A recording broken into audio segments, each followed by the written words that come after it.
guys, I'm Brent Abel back here with you with the answer portion segment of this week's What's the Right Shot? And yeah, we are changing things up a little bit. We're kind of going with what do you think is the right fundamental of what I think is a world-class senior 60s slice backhand. And I'm sure you guys have been studying this last couple of days and watching the great Tony Dawson on this slice backhand and the different fundamentals that we can pick out, of which there are, several really good ones that can really help your game. Number one is I like the real simple take back on this, where the racket does not get up super high to where now the swing path is really a high to low, kind of a hat, kind of a chop.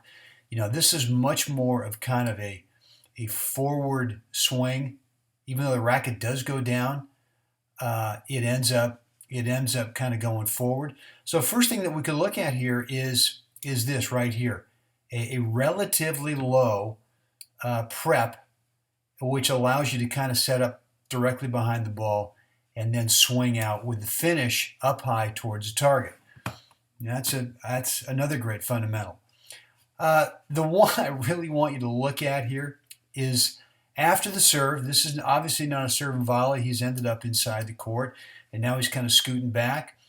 But rather than continuing to go back into this area here, is Tony initiates the swing with a forward step.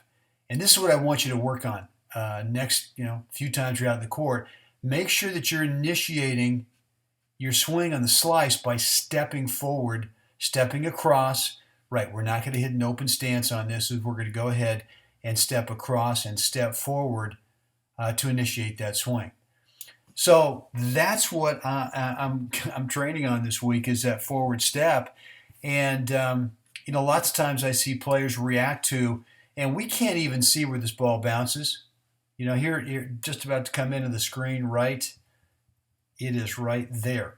And, this ball has bounced probably close to the service line. And what I see that is I still see players backing up rather than taking this ball early. And what that does, number one, is it really kind of takes time away from your opponent. They may not be back in the middle of the court yet. And the sooner you get on it, like Tony has here, the bigger space you have to hit into, which, he's serving out here to the deuce court, probably across court to that ad side. But now you get that player on the run a lot sooner, and the chances are that the next ball might be shorter, and you can now play a slice. If it's a backhand, play a slice approach. So right below the video, let me know what's on your mind with this forward step to do two things. Number one, to initiate the swing, but to number two, take time away from your opponent. Right below this video, let me know in the comment section. Make it a great day out there.